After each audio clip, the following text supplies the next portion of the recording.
Assalamualaikum warahmatullahi wabarakatuh. Halo teman-teman.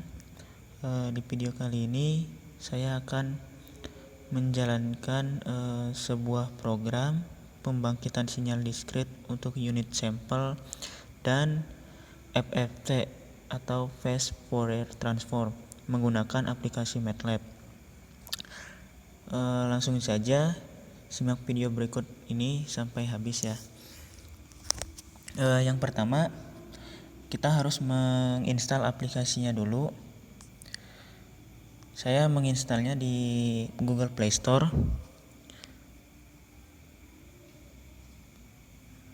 Nah, di sini kita langsung saja mencarinya dengan ngetik MATLAB. Nanti akan muncul seperti ini. Namanya MATLAB Mobile. Nah, teman-teman di sini langsung saja install. Terus kemudian buka aplikasinya dan di sana akan langsung diarahkan untuk membuat akun terlebih dahulu. Setelah membuat akun, teman-teman bisa memulai aplikasi tersebut. Langsung saja kita buka aplikasinya. Seperti ini kira-kira. Nah, teman-teman di sini langsung saja milih comments. Terus kemudian teman-teman masukkan program yang ingin dijalankan. Nah, di sini saya akan menjalankan sebuah program pembangkitan sinyal diskrit untuk unit sampel. Sebelum kita ke programnya, saya akan memberitahu dulu persamaannya, yakni perlu diketahui terlebih dahulu untuk pembangkitan sinyal diskrit unit sampel ini ada persamaan di mana do n sama dengan 1, n sama dengan 0, dan 0 n tidak sama dengan 0, atau do n min k sama dengan 1 sama n sama dengan k, dan 0 n tidak sama dengan k. Nah, dari persamaan ini bisa kita lihat pada program. Langsung saja kita masukkan programnya. Berhubung saya sudah mengcopy programnya, jadi langsung saja saya kopas.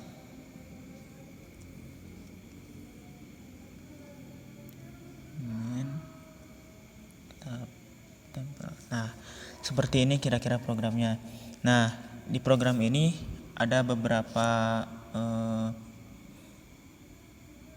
program seperti K sama dengan 0, N1 sama dengan min 5, N2 sama dengan 5. Nah, K di sini yakni nilai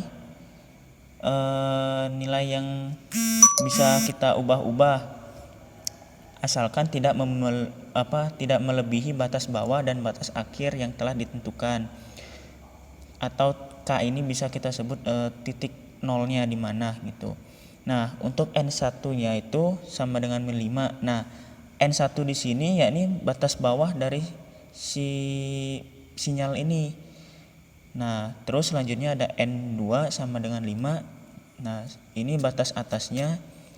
Kemudian ada N sama dengan dalam kurung N1 dibagi N2. Terus X sama dengan N min K sama dengan 0.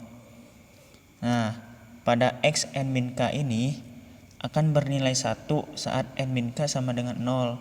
Selain itu, maka si nilainya ini akan 0. Nah, terus kemudian di sini ada stem, yakni berfungsi untuk menampilkan gambar. Kemudian ada title untuk namanya. Tuh, teman-teman bisa juga menambahkan title, bisa juga ya tidak juga nggak apa-apa, tidak terlalu berpengaruh. Kemudian ada X label. Nah, X labelnya ini dari si N-nya tadi. Kemudian ada Y. Y ini X dalam kurung N. Langsung saja kita execute atau kita run si program ini.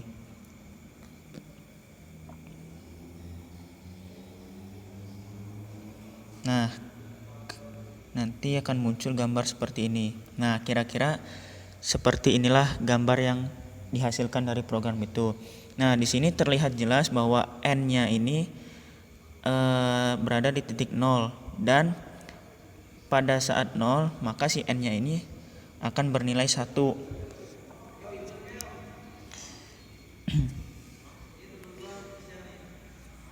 Di sini ada xn n.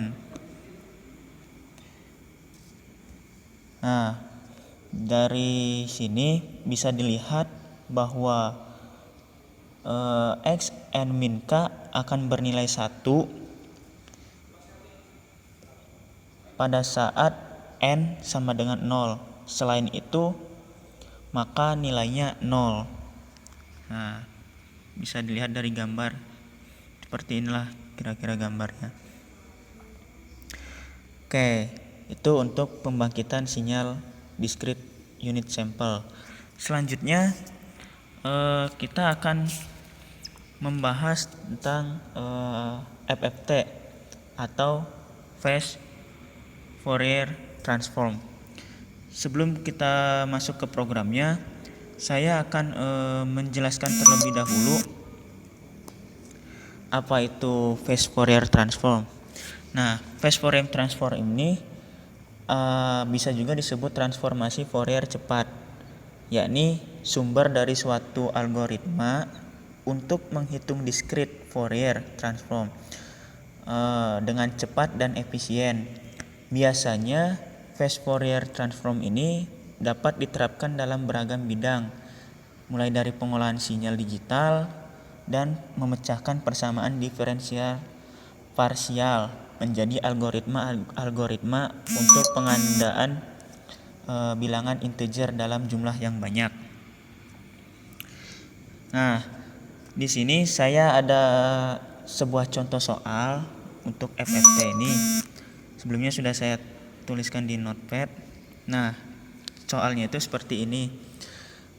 Sebuah sinyal sinus memiliki frekuensi 5 Hz dan amplitudenya 1 volt. Buatlah dan jalankan programnya dalam bentuk domain waktu dan domain frekuensi dengan memanfaatkan fungsi FFT pada MATLAB. Nah, dari soal ini maka kita disuruh membuat dua program dalam sekaligus dalam satu program. Di sana kita disuruh untuk mencari domain waktu dan juga domain frekuensi. Langsung saja. Sebelumnya saya mengcopy dulu programnya, kemudian masuk lagi ke MATLAB. Kita CLC. Nah, kembali lagi seperti awal. Kemudian kita pastekan si program yang sudah kita copy tadi. Kira-kira seperti ini programnya. Nah, di sini itu sebenarnya ada dua program, tapi saya gabungkan. Nah, yang pertama itu kita harus membangkitkan sinyal sinus yang memiliki frekuensi 5 Hz dan amplitudenya 1 volt. Nah, di sini ada Fs. Fs-nya itu sama dengan 100. Fs itu frekuensi samplingnya. Kemudian ada T. T-nya itu waktu. Berarti 1 bagi 100 dibagi Fs. Kemudian ada F. F-nya ini si frekuensi tadi.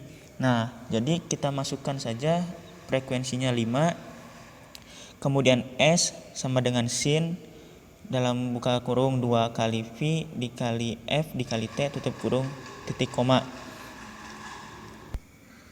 Selanjutnya ada plot T, S, kemudian X label, yakni kita beri nama time.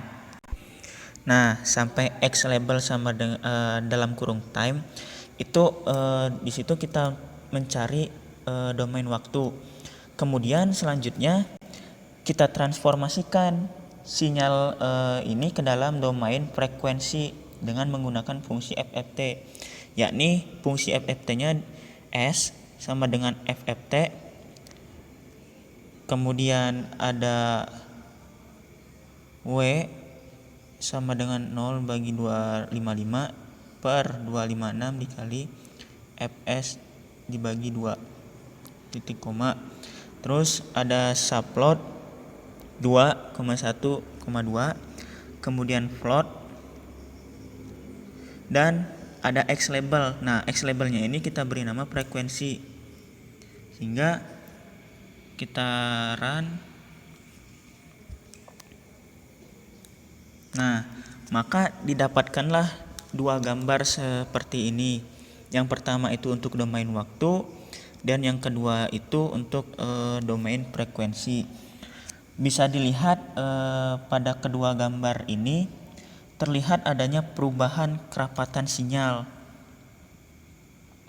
dan pergeseran spektrum frekuensi setelah kita ubah nilai frekuensinya. Nah, untuk mengetahui perubahannya itu, teman-teman bisa mengubah si nilai frekuensinya ini. Yang tadi F sama dengan 5. Nah, bisa kita ubah berapa saja frekuensinya, sehingga nanti didapatkan gambar dan juga perbedaannya seperti itu. Oke, teman-teman, mungkin sampai di situ untuk video kali ini. Sebelumnya saya ucapkan terima kasih bagi yang telah menonton. Assalamualaikum warahmatullahi wabarakatuh.